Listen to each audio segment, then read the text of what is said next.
Gimana? Saya mau tanya soal ini Bu, soal keputusan dari DKPP yang Oh. menyatakan bahwa KPU itu melanggar etik gitu. Nah kalau dari tanggapan Ibu bagaimana? Ini udah diputuskan melanggar etik, peringatan keras, tapi di satu sisi 3 kali peringatan tuh, ya. belum ada tindakan Iya. tidak mundur diri atau tidak. Iya.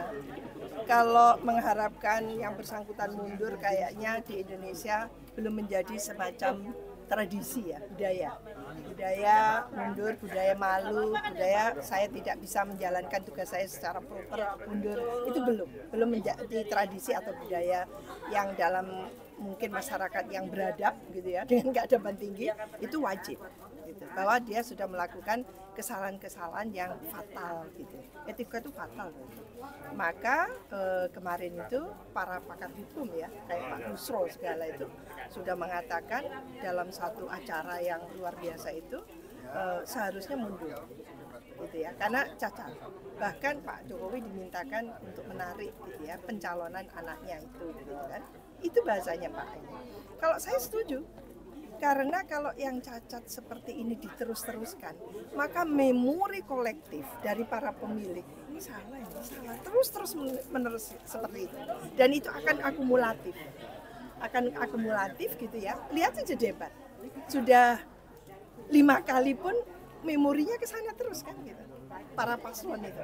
Jangan lupa ini ada 3 paslon, bukan cuma 2 paslon. Ketika 3 paslon, maka kompetisinya itu tidak bisa lalu akan diambil semuanya oleh satu paslon, tidak mungkin. Kecuali head to head, hitungannya itu lebih terukur, lebih cepat gitu. Nah, ini ada partai kayak 03 yang punya ceruk yang luar biasa kayak PDI Perjuangan kan gitu.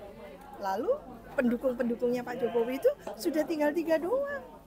Tinggal Golkar, Gerindra sama PAN yang di parlemen loh ya. Jadi bukan 9 partai 7 partai lagi seperti dulu gitu. Nah, itu harus disadari. Maka akan terjadi nanti pastinya itu separuhnya di jalan itu masih tidak percaya terhadap pasangan calon tertentu. Itu yang tidak elok menurut saya. Apalagi sekarang dikeluarkan, diumumkan secara publik gitu ya, bahwa ini ada pelanggaran etika oleh ketua KPU RI karena telah menerima pendaftaran yang sebetulnya tidak tepat. Nah, ini yang serius sekali. Karena bagi hukum itu etika di atasnya hukum. Nah, ini yang nggak boleh. Jangan dilanjutkan mestinya. Nah, kita makanya ada pertanyaan dari jurnalis internasional yang saya tergagap-gagap itu, kok bisa ada cacat etika tapi populer gitu. Ini kayak kita menutup mata. Nah, orang muda mestinya tidak menutup mata, dan kita tahu orang muda itu tidak satu suara, akan fragmentasinya luar biasa kemana-kemana kan gitu. Ke 01 iya, yang dianggap juga muda Anies kan gayanya itu kan, ke 02 iya, ke 03 iya kan gitu, karena Mas Ganjar, Pak Mahfud sekarang kan tabrak Prof gitu kan. Itu orang muda banget ya. Orang tua mana ada tabrak gitu. Sudah sopan kan gitu. Oh, ini tabrak Prof. Nah, itu antara lain itu berkompetisi dengan desa Anies gitu kan. Sementara 02 punya nggak ya seperti itu? Kalau dari tadi pandangan itu kan tadi ada semacam kayak ada program tersedia, kayak tadi pasangan 01 Ibu bilang ada Desa Anies, lalu ada Sakat Imin, lalu pasangan 03 juga ada Desa Prof. Kenapa di 02 ini nggak ada narasi-narasi semacam adanya pembukaan? Mungkin ya asumsi pertama itu dia merasa di atas angin. Maka begitu pemilu dibolehkan, silahkan pemilu tanggal ini mulai, yang namanya 01 sama 03 itu udah langsung gerak gitu. 02 enggak, masih bekerja, Pak Menteri Menhan kerja, Pak Wali Kota kerja, ya kan? Coba lihat lagi di Google. Jadi seolah-olah sudah menang kok nanti kan gitu. Jadi nggak perlu berjibaku yang gimana gitu. Apalagi ada dukungan yang katanya Pak Jokowi itu luar biasa. Dan saya menyaksikan partai-partai politik di pemilu 2024 ini kehilangan hak otonominya. Luar biasa. Nggak tahu. Ya, apakah ada politisasi hukum terhadap ketum-ketumnya? Apakah karena itu? Karena didahului oleh pernyataan Pak Jokowi waktu itu kan, saya sudah tahu partai-partai, gitu kan, saya tahu loh, itu kan, itu dalam itu artinya. Prof. Maka cawe-cawe dimulai. Prof. Siti Zuhro, Iya. ini kan kalau nggak salah sudah 50-an kampus yang bunyi ya, Iya. untuk menyampaikan keprihatinan dan kritiknya atas penyelenggaraan negara yang niretika. Dan hari ini dari Aliansi Akademisi juga membunyikan hal yang sama. Betul. Jika Jokowi tetap tidak mendengarkan dalam waktu 7 hari ini menuju Pilpres, apa langkah selanjutnya? Memang akan terjadi hand in hand gitu ya, bahu-membahu antara kampus, mahasiswa,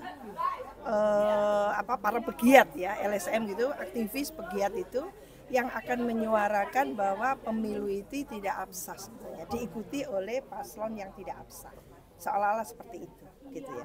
Maka harus ada respon dari Pak Jokowi. Tadi Pak Jokowi tidak bisa seolah-olah mengatakan ini memang demokrasi jadi biasa. Enggak, ini enggak biasa. Ini serius. Jadi masyarakat, publik akademis terutama, bahkan media, lihat media itu di TV itu kan, cenderung di tengah dia. Kan saya ini mengikuti 2014 kayak apa media-media mainstream itu. Cetak ya, media televisi maksud saya. Luar biasa, keberpihakan. Sekarang dia di tengah. Enggak ke satu, enggak ke dua, enggak ke tiga. Oh, dihantam aja semuanya kan gitu. Lah, semakin menghantam kalau ada pastinya penyimpangan pelanggaran tadi itu.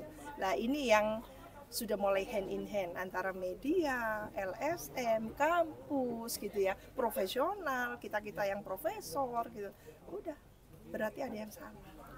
Ada yang salah. Sekarang ini salah benar.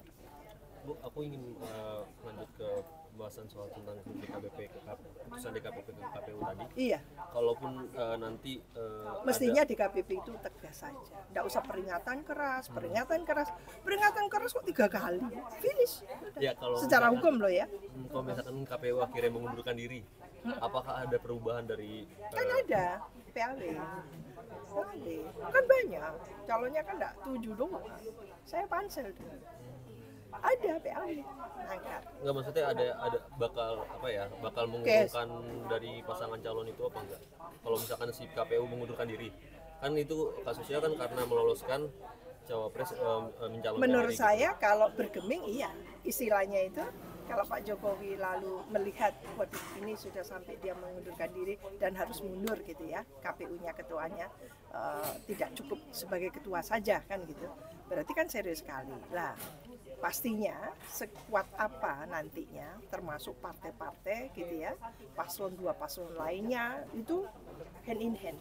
Jadi kalau sudah dihadapkan seperti itu ya mungkin bisa batal demi hukum, tapi bisa juga ngeyel kalau melihat gayanya ngeyel gitu.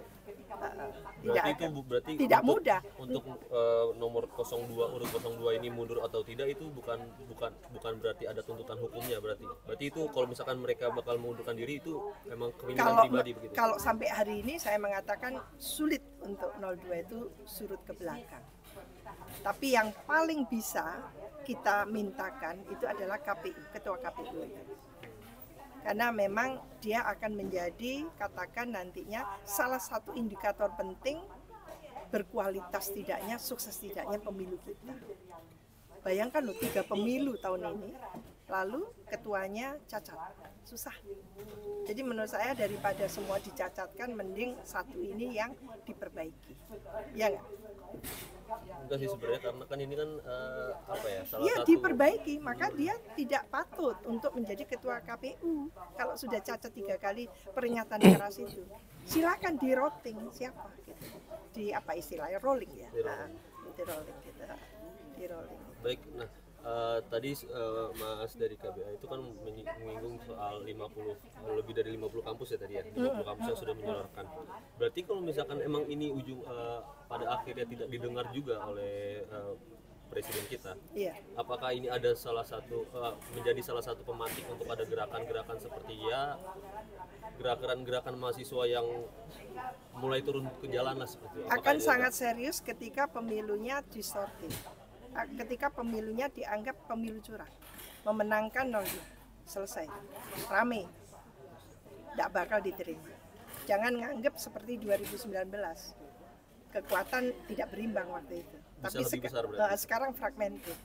Sulit bagi Pak Jokowi untuk terus memaksakan itu. Wah, itu antara-antaranya panjang. Nggak bisa. Gitu. Jadi nggak bisa langsung menang sekali putaran. Hiruk-pikuk. Hiruk-pikuk. Marah itu. Marah pasti. Mereka soalnya udah 0103 itu berdarah-darah kayaknya. Kayak gitu apa istilahnya itu? Udah mati-matian lah. Tabrak Prof. Udah Itu kan habis-habisan. bukan Pak Mahfud banget. Kasihan aku. Masya Allah. Nah, kalau ini memang guru, asik aja, ayo. Siapapun tidak suka saya, ayo gitu. Suka saya, ayo kan gitu. Jadi dia tidak membedakan siapapun suka tidak suka. Jadi itu wisdom seorang guru sebenarnya. Nah, yang sini memang pelurus, Pak Mahfud itu pelurus sama Mas Ganjar kan. Jadi bagus. Jadi kali ini memang Pak Prabowo tidak mudah untuk begitu saja mendefinisikan menang satu putaran karena memang rivalnya berat. Prof Siti Zuhro, kalau memang harus ada yang disalahkan, siapa yang paling disalahkan ketika seorang Jokowi yang dalam waktu singkat bisa menjadi yang tadi disebut oleh Prof Firman itu pembajak demokrasi? Pembaca demokrasi pastinya bukan Jokowi saja, gitu ya, bukan Jokowi. Tapi Jokowi kan simbolnya yang melaksanakan, karena otoritas tertinggi eksekutif ada di tangan dia. Maka memang resikonya, dia tidak tahu resikonya dari pilpres langsung itu, dari rakyat oleh rakyat untuk rakyat. Ketika rakyat tidak lagi percaya, maka mosi tidak percaya oleh rakyat tadi itu serius sekali. Karena dia loh, mereka loh yang milih, bukan MPR. Tidak ada lembaga tertinggi negara, kita lembaga tinggi negara doang gitu. Nah, maka itu yang harus dihayati betul oleh siapapun yang menjadi Presiden Republik Indonesia. Karena dari rakyat, dipilih oleh rakyat, dan rakyat meminta pertanggungjawaban. Nah, ini yang sekarang ini terjadi. Jadi menurut saya ya tidak apa-apa, seolah-olah tidak ada apa-apa, tapi ada apa-apa. Ini ada apa-apa banget. Jadi menurut saya kalau kesalahan-kesalahan yang dilakukan Pak Jokowi dengan melanggar undang-undang, konstitusi, melanggar banyak hal ya, etika gitu ya, menurut saya dia kan tidak sendiri sebetulnya. Dia punya, tentu di istana itu ada KSP gitu kan. Di istana banyak lah ininya ya yang memberikan masukan-masukan dan sebagainya. Ada seknek, ada sekap dan sebagainya. Nah itu semua harusnya menyampaikan BIN gitu kan. Harus menyampaikan you are not on the right track Pak, sorry gitu. Mestinya diluruskan. Karena ini negara bangsa. Ini bukan RT ini. Negara bangsa besar ini. Maka baru sadar dia nanti, waduh ini besar. Jangankan Pak Jokowi, Pak Harto, Bung Karno itu menghadapi rumitnya mengelola negara NKRI. Ini negara arsipelago yang saya selalu mengatakan tidak hanya sebagai RI1 itu sebagai kepala negara, kepala pemerintahan, tapi dia adalah integrating factor, dia adalah role model. Sistem presidensial itu separuh omongannya itu peraturan, itu masalahnya. Nah itu yang tidak disadari. Maka memang presiden kita itu inherited presiden yang cerdas, yang pintar. Karena supaya tidak chaos negara. Itu ya, oke. Terakhir nih, kemarin Aku ada acara. nggak ini yang Prof Mahfud bilang kalau misalnya Pak Rektora itu dapat intimidasi dari pemerintah untuk membuat pernyataan baik itu gimana? Siapa itu? Prof Mahfud bilang. Oh iya. Para rektor itu Iya dapat- pastinya beliau mantan Menko Polhukam loh, jangan salah. Jadi menurut saya kalau itu benar, maka ini serius sekali. Tidak boleh dalam sistem demokrasi itu ada intimidasi.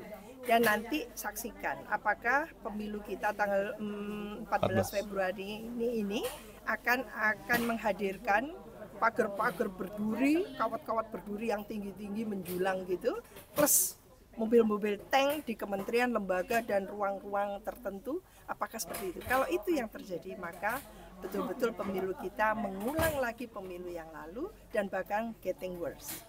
Menjadi lebih buruk lagi karena tidak diciptakan suasana saling percaya. Lagi-lagi pemilu demokrasi kita tidak menghasilkan public trust, membangun trust building, membangun katakan saling percaya di masyarakat. Oke? Ya. Terima kasih banyak Prof.